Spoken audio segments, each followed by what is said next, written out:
భూమి ఉన్న వ్యవసాయ యోగ్యమైన భూములకు రైతులకు ఎకరాకు 12,000 ఇవ్వడమే కాకుండా భూమి లేని వ్యవసాయ కుటుంబాలకు సంవత్సరానికి 12,000 రూపాయలు ఇందిరమ్మ ఆత్మీయ భరోసా పథకం కింద ఇవ్వాలని నిర్ణయం చేయడం జరిగింది. ఇదే కాకుండా చాలా సంవత్సరాల నుంచి రేషన్ కార్డుల సమస్య పేదవాళ్ళను పట్టి పీడిస్తుంది.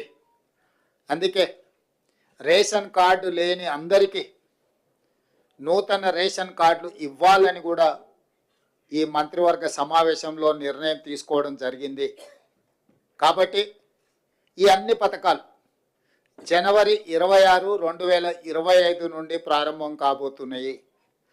జనవరి 26, 2025కు ఒక ప్రత్యేకత ఉన్నది.